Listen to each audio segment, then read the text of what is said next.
also point out where we're at in terms of therapeutic, and I will touch upon some of the vaccine recent developments and the landscape, as you will. So in this talk, probably for the next 30 minutes or so, I would just highlight a few key areas. One is, what are we making? We are making a history repeating ourselves. And what I'm referenced here is the 1918 pandemic for the influenzas. And we are having another pandemic, which is spiraling out of control at the moment. We still haven't really seen the actual, turning point as yet. Given that situation, and we will have to really look back to what we have done so far at the government level, at the global preparedness level, and what we have done. Although it sounds like we might have put in a major investment into this for many years, but it might be still not enough. So then something happened in the early of the 2019 December. We did not see this COVID-19 coming. So the whole response is completely unprepared, but yet we do have some level of preparedness based on the years of investment. And I will touch upon some of the major ones that we have all heard of recently. And then I will conclude my talk by pointing out some of the hopes and directions where this field is going. And what I'm talking about here is a major pandemic event. This is the 100 years ago. We have really come to terms with a huge, major global pandemic at the level of over 500 million people affected by this. And that's not just in 1 year, but actually spread out into starting from 1917 all the way to perhaps 1920. So within that period of time, over 50 million people died worldwide. And in the United States alone, we have 500,000 people die. And the worst time is at the October of the 1918. In that particular 1 month, it's close to 200,000 dead just for having the flu alone. So this pandemic flu, H1N1, is nothing of a seasonal flu. It's 10 times more. That's how Dr. Fauci referenced to the current pandemic when he started to talk to the public of the current COVID pandemic is really 10 times worse than the influenza or seasonal influenza. That's how he referenced from.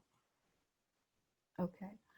So although we've gone through that major pandemic, but over a good period of time in the US and maybe in a global scale, we thought we overcome the issue. And in 1967, very ironically, the Surgeon General at the time claimed that the war against infectious disease has over. So, but then that's way, overestimated. And this is where we are today. Where we are after 5 months almost into, if you count it from the November beginning time till now, it's close to 4 to 5 months. We have, I'm lost count on this. We have over 3 million people infected, or I would say confirmed or tested globally. And then we have in the US alone, we have way too many casualties than we even admitted to ourselves. So given that situation, what we have learned is that in the US level, the government across the agencies do have a working enterprise, what we call as a public health emergency medical countermeasure enterprise. And we call it PHEMCE. We have a cross-agency working enterprise across from FDA, NIH, CDC, at many different levels. We work together. We have as a work plan, basically what you call it. We have every year or so, we have a strategy plan, we have a implementation plan, in there, we have long-term goal, short-term goal, how we manage the public health issues, mainly getting ourselves ready, getting ourselves prepared, and develop countermeasures from diagnostic vaccines and therapeutic to really address this kind of a pandemic event. And over time, this is where I wanted to show you, we have invested quite a lot of financial resources and infrastructure into this.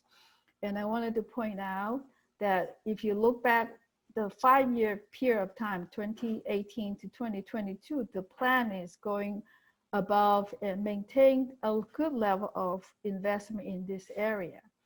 And currently we have roughly 200 products in the pipeline, and 15 of those had already a stockpile, meaning, you get EUA designation or even NDA approval for those products.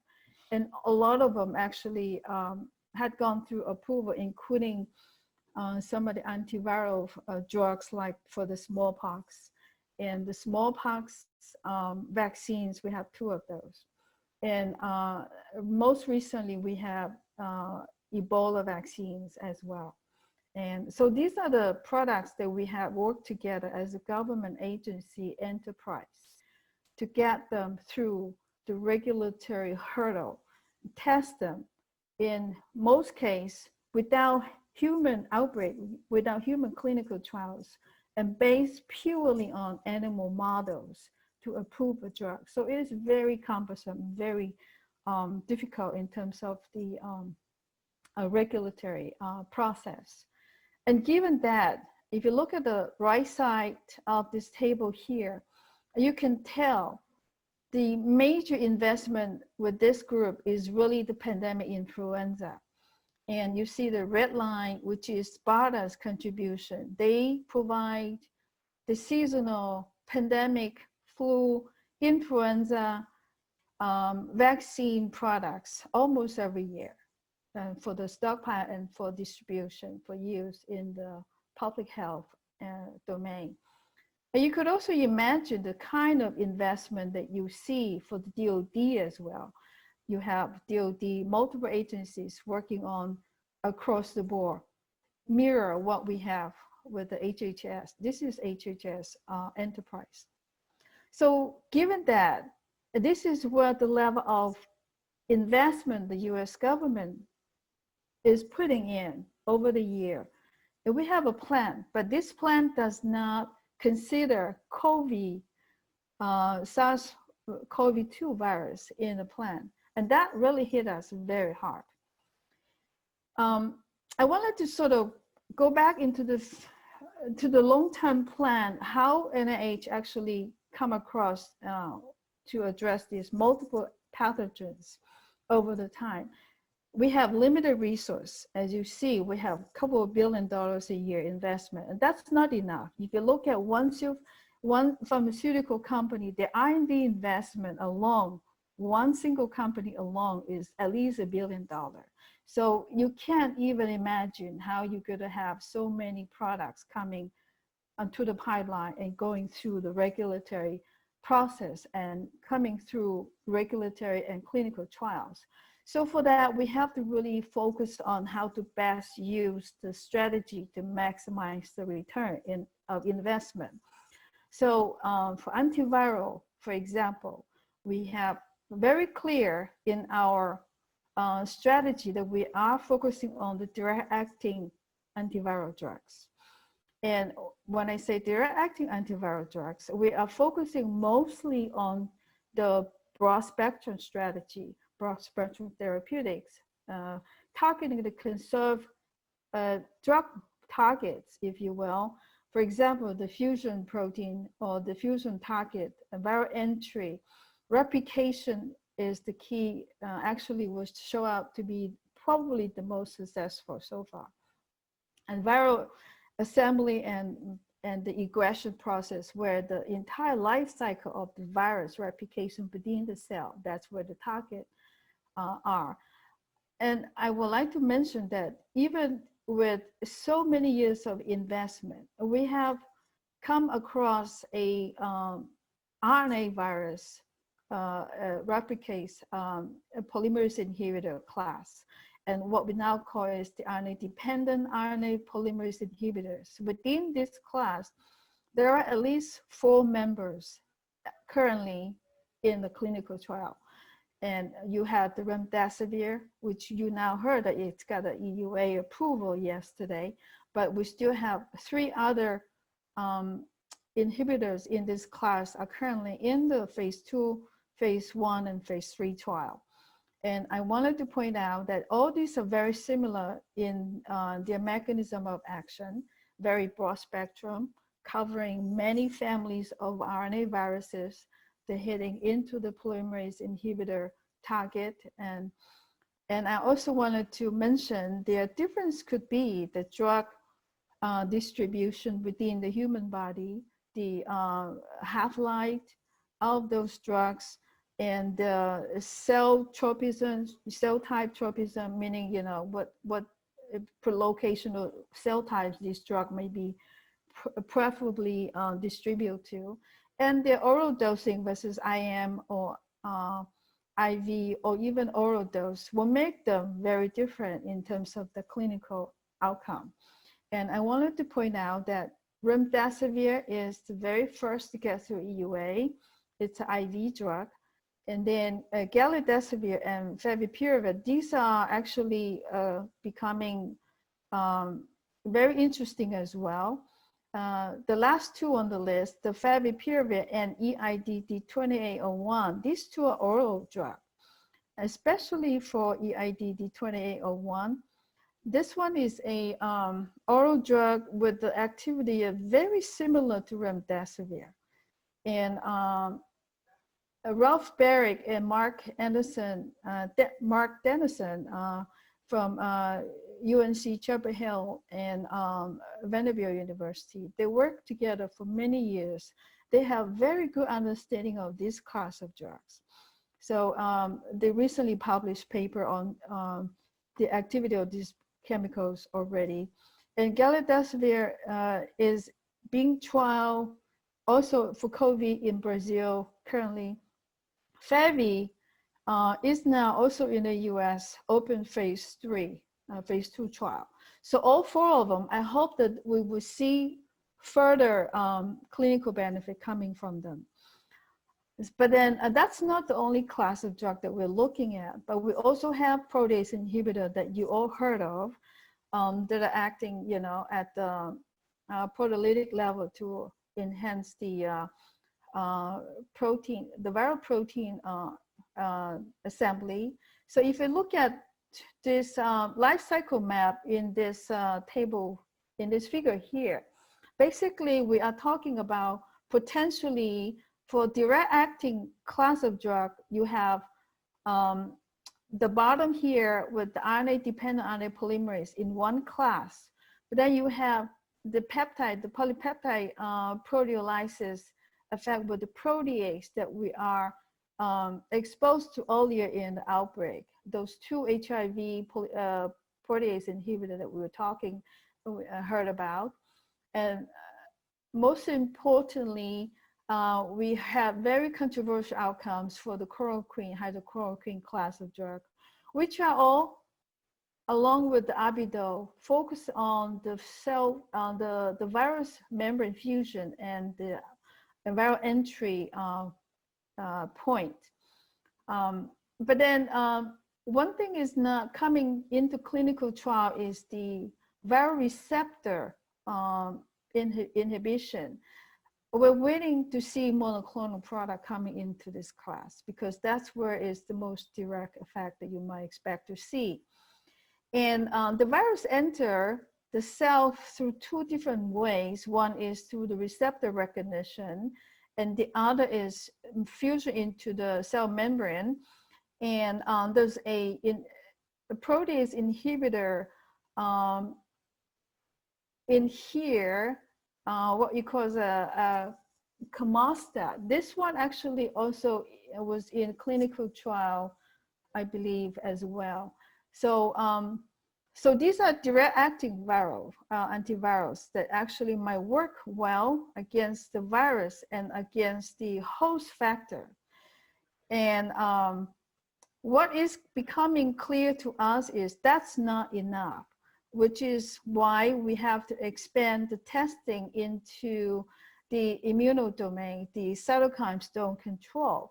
And now you're starting to see a lot of the soluble IL-6 and IL-6 receptor inhibitors coming into play.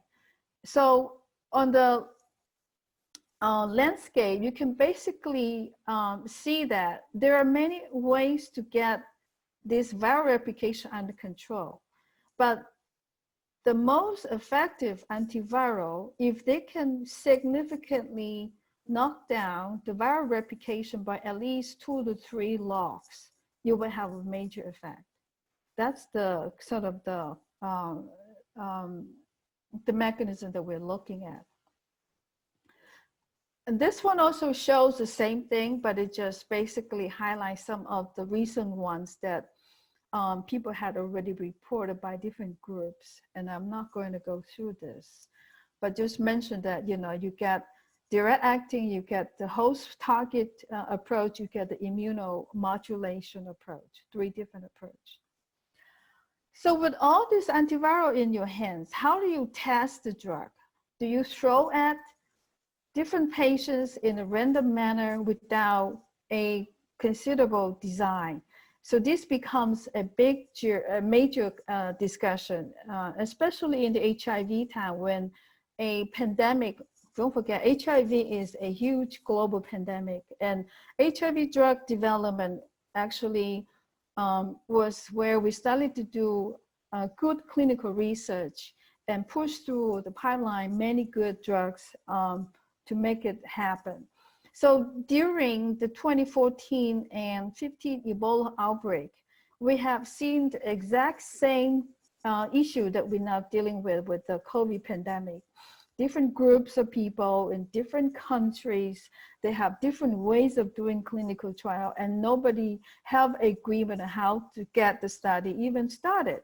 So as I highlight here, even have the speculation of where the virus come from, if this is something that, you know, all kinds of conspiracy theory coming in to even accusing each other. These are very similar to what we're seeing today.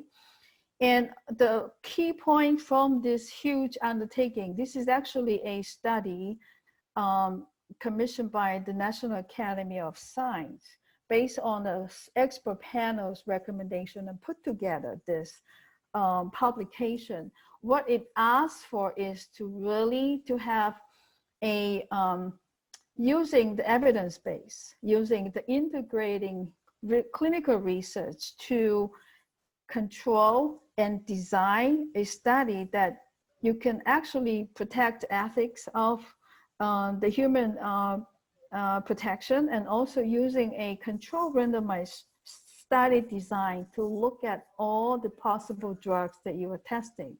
And that turns out to be very effective in the current 2017 outbreak for Ebola, where we have multiple monoclonal products and Remdesivir and other drugs actually gone through the testing. And we know the monoclonal works better. The Remdesivir fell short from that study. And that's the reason why we know from the PALM study. I think everybody these days knows about this. Now, the NIH is now putting together a treatment guidelines initially during the outbreak. But in the guideline, there's nothing that is recommended to test for, unfortunately, because none of them is actually get approved. So people starting to look at the protease inhibitor. I think everyone knows in this group, these are not designed to hit the SARS-CoV-2, but they are for HIV. But nonetheless, there are some activity conservation in terms of the structure and activity relationship. So these two collateral in a combination by AbbVie that was actually used to test in China when the outbreak started. And it does seems to have some potential activity and both in vitro and in vivo, based on some evidence of clinical results. And so I basically categorized and summarized some of the major studies I actually tabulated in here. And as you will see, these protease inhibitors, doesn't matter the class of disease, from asymptomatic to mild to severe, you have to agree that there are some level of benefit. But however, the study was never actually done in a way that you could actually have a clear conclusion. And that's the reason why, if we continue this path without doing a proper clinical research, we will never get there. And so this is where the story ended up with these two protease inhibitor. And you can see that this same problem occur with the hydroxychloroquine class of drug. We know hydroxychloroquine is a drug that has been around for over 70 years, right? For malaria and other autoimmune disease. It is actually probably a good mechanism of action. You can actually speculate for this drug. It probably has two things. One is in the increased cellular pH in the somal vesicle, so that when the virus uptaking into the membrane, it will not be egressed and released into the cytoplasm. So that's the ongoing theory for this. And also that you could actually inhibit the AC2 receptor glycosylation. So by therefore inhibiting viral entry, that's another theory. But, and there's third theory on this too. It could be a modulator effect. But in any case, like I mentioned before, the virus entry and infusion is one area that you could intervene on virus entry. But however, compared to virus replication, perhaps this approach is not as good as inhibition of viral replication. And that's probably a theory as well, if you will. So it has to go through a clinical trial in the proper way to really allow you to actually end up to that conclusion. And so far, we haven't really seen a good randomized controlled trial. And it depends who you actually talk to. This is completely a contradictory. And you have some studies done with good randomized control study, but these are mild disease. And a range of dose and duration were tested from anywhere 200 milligram to 400 milligram given twice a day or once a day, even given 3 times a day, 3 different studies and 3 different dose regimen. But anyway, so no significant benefit you can tell from the study. And because of this, Novartis actually is going to open up a phase 3 trial using the randomized control trial. So I hope the new study to be complete by Novartis will really give a conclusive view of how hydroxychloroquine is going to work or not. And even with the combination of hydroxychloroquine and azithromycin, the situation is not that much different. And in this case, with the combination, the drug-drug interaction and the side effect in the cardio toxicity becoming even more prominent. So at this point, you can never actually say this drug is effective because of the potential high number of patients experiencing cardio toxicity. So that's kind of where we are. We can only say you could use this under certain situation by the hospital, by the doctor's guidance, but you can't really have this as put on the label to say this drug is effective at this point. Now, Remdesivir. Remdesivir, I think everybody who are following the outbreak and following the report would know in the last day or so, uh, major three study reports were out. One is the study, which is the very first study done in China, in Wuhan. In this study, which initially was planned for a phase 3, but end up only half of the number of the patient enrolled. So there are only 273 patients enrolled in this study, although the dose and duration is very consistent across the US study and the China study, but the patient standard of care is very different. In the Chinese study, all these patients, 273, just about all of them had all kinds of pre-treatment, including anywhere from steroid, cytokine, even herbal products. So they're not really control group per se, but they all have, you know, all kinds of pre-treatment to begin the enrollment into this study. Even in that situation, the study endpoint for that is it seems to be not much difference in this study, as you are aware already. The clinical improvement, 21 days versus 23 days is nothing. No difference between the treatment and control. The mortality rate is very much the same as well. So one way to interpreting this data is that if you had allowed this study group to becoming larger than the US trial, you might see those differences. But unfortunately, this trial has ended. So the two major study results that are actually supporting the current UA came from the US study. One is the Gilead sponsored study where they look at close to 400 subjects, and they're comparing the clinical improvement at 50% and see how long it takes between 5-day treatment versus 10-day treatment, and see whether they see any difference. And basically the result indicate that if you are looking at 50% clinical improvement, the 5-day versus 10 days makes no difference. And the mortality rate actually is 8% versus 11% between these two treatment groups as well. Even 8 and 11% for this severe group of patients. I think these are, it's comparable.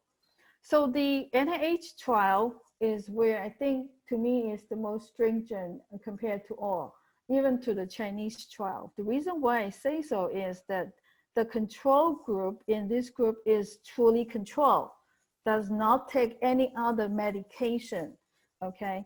So in this group, you do actually see a significant improvement for some of the patient, about 31% of that showing shorter time to recover. And this is actually meeting a primary endpoint of that study. And I also wanted to point it out, this result is only a conclusion at the midpoint at top line level of the study. So the study still collecting the samples and still collecting the case reports, still collecting, you know, all the outcomes. So at the end of it, I think the significance will be perhaps greater. So these are actually evolving at this point, but at the midpoint, the result already indicated the primary endpoint meets the significance level. I wanted to point out why we do this at midpoint analysis for two reasons. One, at the midpoint analysis, if you started to see before the end of the trial significance to your primary endpoint, even secondary, then you have the confidence to allow the study to be terminated early. Basically, all the control patient will be on to the treatment. So this is actually the way to protect the patient rights, and it's the ethical way to do clinical research under the outbreak situation, especially in a pandemic. Okay, so it's not to protect anybody's, stock price, as I heard some people mention, speculating why the studies like this. And second, it was also the agreement, as we are doing the randomized control trial, and suggested um, from the prior success in the Ebola study, PHEMCE study, which we did exactly the same thing. At midpoint, we started to see the significance of the treatment arm, and then we allow all the control patients to start taking the drug. And that case is the monoclonals of two different sources, either the monoclonal 114 or the Regeneron monoclonal cocktail. And and of course, you had also heard a compassionate use drug of this early study actually reported in a total subject of 53 people. These are the cruise ship patients actually end up taking the drug in the US, Canada, and Japan patients. So in this study, of course, it is not a control trial, but at least you can see the benefit of that compassionate use situation. So based on that scenario, I wanted to point out why this actually is a very comforting result. For many years, this is actually since 2012, okay? The NIAID, DOD, USAMRIID, and CDC, we work together to advance this product and this class of product as a broad spectrum antiviral since 2012. And I gone back to my notes. I reached out to Gilead in 2012 after their successful launching of their HIV drug, and I said, do you have something better so we can test other emerging viruses? And here we come. So for this particular Remdesivir,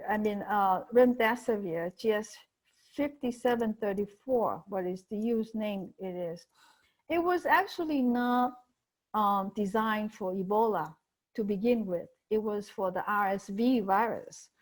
And but anyhow, because of the mechanism of action, so we tested under the Ebola in vitro, and in the cell assay in this table here, 4 different cell lines of human cells, and these are the EC50 value, which is very similar to what you've seen for the SARS-CoV-2 viruses in vitro. And the selectivity of this drug, although not great, but at least 10 and above, but still you can see is low, about 2 to 3 in hepatocytes. And that's where you might have the speculation of this drug might be inducing liver injury because of the concentration could be a problem. And on a broad spectrum landscape, and we screen this across many different viruses, and you can see from this table for the filovirus, EC50 is a less than 0.1, 0.2. And for the coronavirus is much less. And this actually depending on what cell lines you use, but in this case, we use I think viral cell line for this. And for coronavirus, SARS and MERS and SARS-2, it's about 0.1 micromolar range. And this works much better for RSV, which is why this drug was initially screened for. But in any regard, it is broad spectrum. With this kind of in vitro activity, and you actually see the same effect in an animal model of infection. Even it failed for Ebola human trial for this drug, it is still effective in the animal model across non-human primate species, both 2 different kinds of non-human primates we tested. So it's still very effective in the animal model. And for COVID, we know that in the MERS infection model, this drug works very well.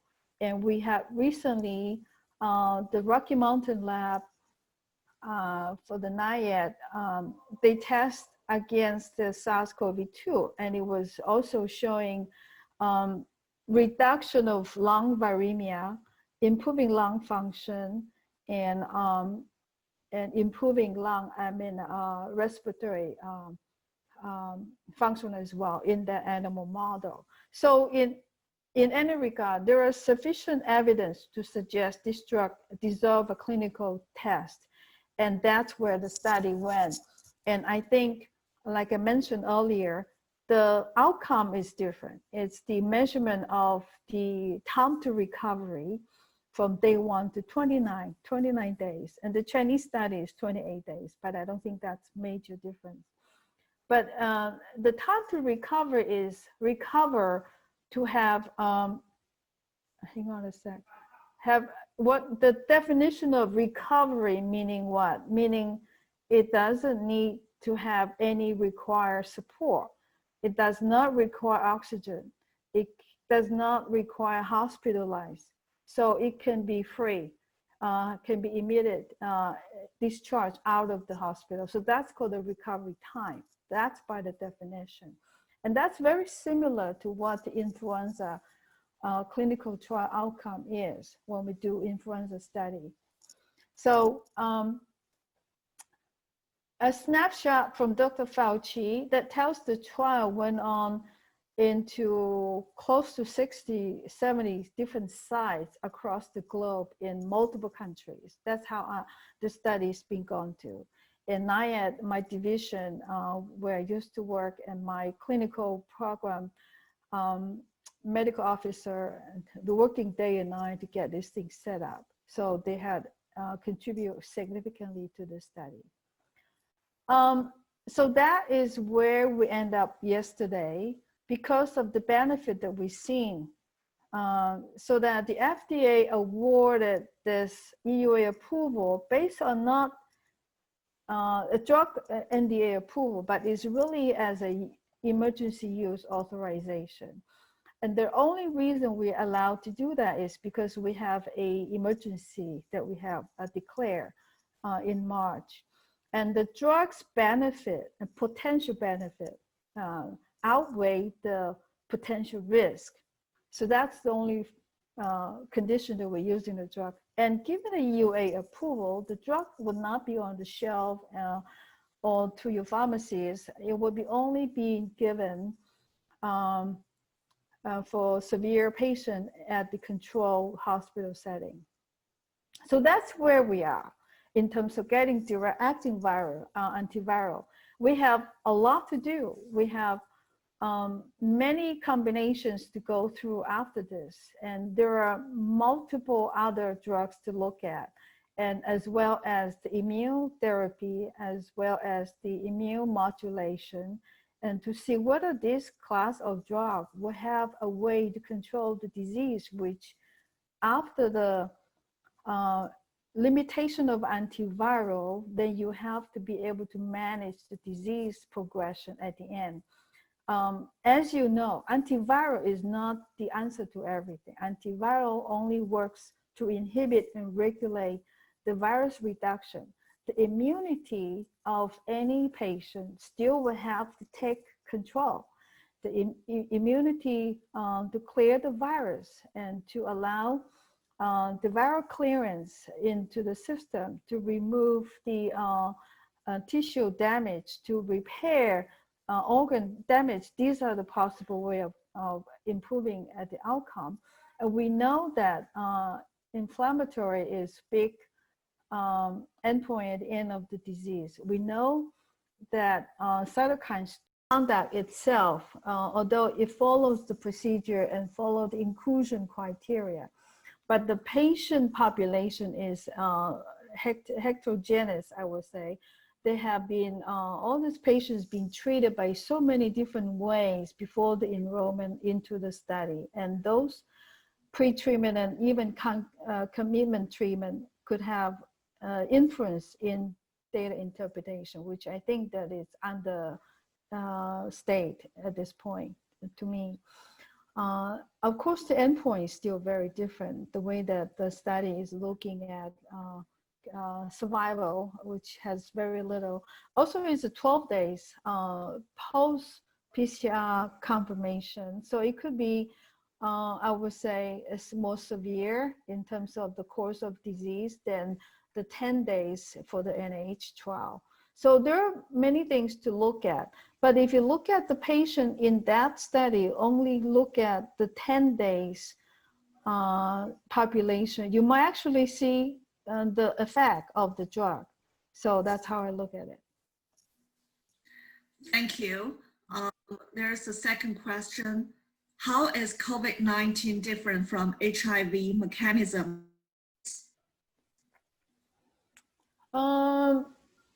I guess maybe you're thinking of the question of how different the COVID-19 from a pathogenesis perspective, or what is the question? What do you mean by that? I mean, one is HIV is a retrovirus, right? So it's integrating into the human, genome, and it can be latent, and it could be reactivate. So it's very different. COVID itself, it's a single strain virus, and it doesn't integrate into human genome. It replicates, in cytoplasm. So you basically in different location of the virus you might look at, and it's different. The tropism of the virus using different receptors. So the cell that has the ACE2 receptor are completely epithelia based, basically, right? And it doesn't really target the T cells or the macrophage per se, because there's no ACE2 receptor for those. But HIV is the opposite. Okay. Okay, thank you. So the third question is, the Gilead trials was not randomized double-blinded clinical trial. In addition, the primary outcome measurement is not reached. Why is it approved? The Gilead simple trial, is it what the question is? The simple trial is an open label, yes, but it's not the randomized control trial, is what you're saying for that study. It's open label, so one group takes for 5 days, the other takes for 10. So that's where that study is. It's not a randomized control in the same manner as the NIH trial, yes. But nonetheless, the data does have contributing to the value where you clearly know that even the situation, you take 5 versus take 10, the outcome is not that much different. If you see the difference, you might know already. Is that what the question is? Yeah, I think so. Okay. And we have the fourth question. How would you think about the crisis? Shall we reopen yet? The prices for the drug? The crisis for this pandemic. Oh, the crisis for the pandemic. No, we're not. Unfortunately, I don't think we are. So the reason why I think we are I agree with Dr. Fauci on this. I think, as you know, coronavirus is circulating in human population as part of the cold virus, right? We have cold every season, every year, and about 30% of the cold that we got is from coronavirus, which is different class. It's a human coronavirus. Now this becomes a new coronavirus, COVID-19, and for some country that you might have a control, but if only one people in this world still carry the virus, and it's such a high transmissible to others, I think it's going to have a big issue controlling it, right? And plus the seasonal alternation between the southern and northern hemisphere.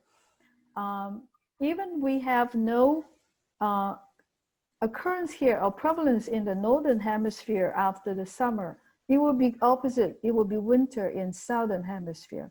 Then you will still might have the opportunity for the perfect condition for that virus to grow. So this is where I think we set up a trial in Brazil, because as you hear, Brazil is getting a lot worse, and they are going into winter right now, the opposite of what we are now. So I think it's not going to be so quick, unfortunately. Thank you. Next question. What does LNP encapsulated mean? What is your opinion on mRNA vaccine? Oh, okay. So it's called the nanoparticle, lipid particle. That's called NLP. That's the way to formulate the mRNA as a carrier to deliver into the muscle, and that's nothing novel for this vaccine, because if you look at the siRNA or any other nucleotide drugs that are being developed and approved, the nano lipid particle is typically the way to formulate those nucleic acid and deliver the drug to the target tissues and cells. And it forms a very unique size depending how you formulate it. So it could be anywhere like 100 nanometer by size or less, or higher, to mimic the macrophage by size to stimulate some of the immune response as well. So. Okay, thank you. We got a few questions here. So the next one is, do you have any comments on different kinds of vaccines? It would be another talk for another day. And I have to say that the vaccines are being developed typically, as you know, you get the whole vaccine, the whole inactivated vaccine. You get the whole virus that attenuates so that it has less pathogenic, but it still replicates at low level. And then you get the subunit vaccine, which is either the protein or the mRNA, and you deliver that into the cell, human cell, and then the spike protein typically, or the epitopes of those spike proteins will make into the antigen and present it to the APC, and then induce the antibody generation from there. I think each one of them has the unique advantage and perhaps some of the disadvantage. The safety is number one concern, and we also needed to look at the rapid response of immunity or long-lasting immunity. So that's going to be looking into whether you have only B cell response or you have both B cell and T cell response. That's going to dictate what type of platform that will be better.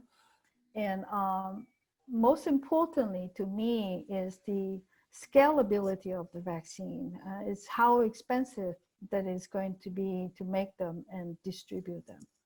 Some actually will have to keep, you have to keep it at -80, which will be very difficult, but then you can do this into a lyophilized, format, and you store this in thermostable condition. So that's very easy to deliver and use in the field. So there are many things to consider at this, and cost is also the big driver too. We can't afford to have low-income country to, to spend a lot of money on vaccine. That's not possible. Does that answer your question? I hope that the person who bring up this question, if you have more questions, if it doesn't answer your question, you can bring up too. So there's the next one. So following the second question of the difference between the COVID-19 and HIV, so the following question is that, what is the major difference of the surface glycoprotein between COVID-19 and HIV? Different genes, different structure. I don't think they have a lot similar. No, never compare them. They're very different. Yeah. And what is your comment on antibody from cured patients? So any evidence that they are immune to being reinfected? I think that's what the number, what is it? It's the $1 million question that we all needed to find out at this point. So there are ongoing studies by NIAID to look at the serum surveillance, right? And WHO is also doing this as well, to look at the convalescent patients and looking at their antibody titer and determine what the value of that is. At this point, I don't think we know the answer. I don't think that the total antibody is the only way to look at the data either. So you still need to look at the antibodies at the functional assay to look at, how effective the antibody can neutralize the virus. So that's called the neutralization. So these are the things that we need to look at to understand, to really understand if the patient recover from the first infection will have enough immunity to resist to the second infection. I don't think we have the answer at this point. But I can tell you from a study that was done in China in primate, where such situation was tested and the antibody was high enough to protect the monkey from a second infection, which is very promising. I hope I answered your question. Yeah, there's one more question. So what is the binding constant of Remdesivir towards SARS and COVID-19? What is the binding constant of the Remdesivir to COVID-19 and SARS, you mean? Yes. So to be able to look at that, you have to isolate the enzyme, the polymerase complex, from those virus and do in vitro study. And there have been studies done to look at the Remdesivir and looking at the enzymatic, binding affinity in that situation. I don't recall the actual number at this point, but it has been done for Ebola, has been done in RSV virus polymerase complex. So I don't think that for COVID polymerase complex study has been published yet, but I know that Mark Dennison in Vanderbilt University, he has the ability to test that. So we're all waiting for his results. Okay, and the last question, I think it is very similar to the last one. Probably the answer is the same as well, but I still have this question for you. Okay. So Remdesivir was first developed for Ebola and was effective. Now it's being used for COVID-19. Is there a major difference between Ebola and COVID-19? What is the binding constant of virus uptake of Remdesivir in Ebola and in COVID-19? So yeah, if you want. That's a big question, right? So these are completely two different virus infections. And for Ebola, Ebola targets immune cells. Anything you name it, all kinds of immune cells, the entire lineage of immune cells are targeted by Ebola. And the organ of the viruses is mainly in, systemic. It's everywhere. So COVID, you started with a respiratory virus. It's basically on the epithelia of your upper respiratory tract, right? So that's where the viral infection started. But we know the virus actually also becoming systemic as well after the infection over time. And you can detect that in blood. And you can detect and stain the virus throughout different organs as well. And even into, very similar as Ebola, into the immune privileged sites. You know that it's got into the brain, you get to the testes, to the reproductive tract, all these other areas as well. Not to mention the kidney, those organs. So in a way, when it gets to systemic distribution, it's going into many different organs. Ebola is much more severe disease. It has 40% mortality, or 50, depending on the time and countries and the standard of care. Sometimes can be higher. So it's much more severe infection in such a short time. Typically, within a week, you get infection, you die, basically, in such a short period of time for any intervention to do anything. So COVID virus infection is actually a given. Within 10 days, you still have enough time to give the drug to the patients. For Ebola, 10 days, the chances you're probably dead by then if you get Ebola. So different viruses, different viral kinetics, but I haven't seen many data on the COVID-19 yet. I know the Ebola replication is very rapid. In day 3, 4, you reach to astronomical number, basically 10 to the 8, 10 to the 9 viral particles per mil. So in that kind of a kinetic viral replication, having a drug like this might not be sufficient. But in COVID-19, it could be different. So I was hoping that it will make a difference in COVID-19, and it did. Although it's not a miracle drug, but at least it showed by reducing viral replication and inhibiting that and slow down the kinetics, the immune system could take over and clear the viral infection. Okay, thank you. So that's all the questions we have so far. And thank you for Helen for your talk. So now I will see maybe Dr. Chen will give us a close remark for this webinar. Hi, Frank. Excuse me, I got myself muted and I made a speech. All right, thank you so much for hosting, and thank you so much for this very wonderful sharing.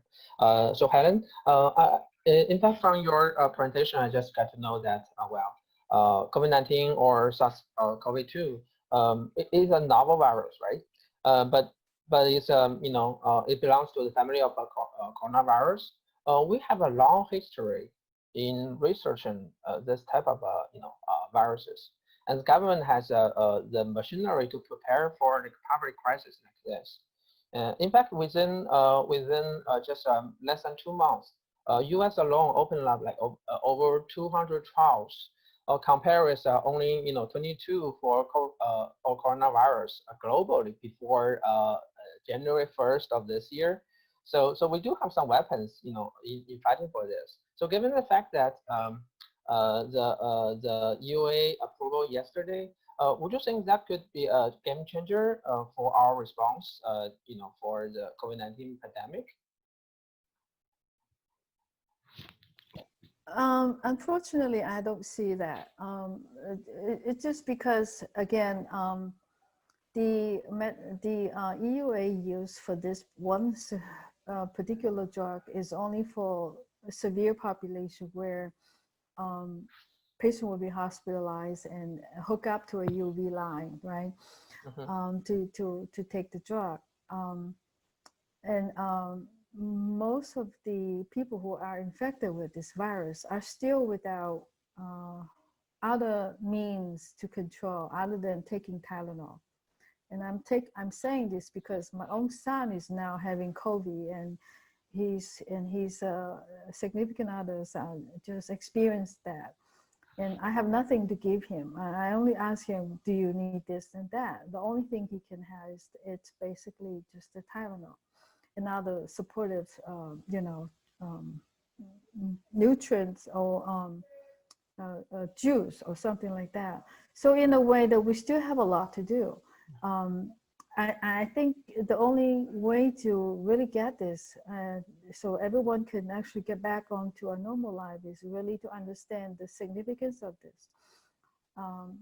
We are not out of the wood, and we still have to keep with our public health measure.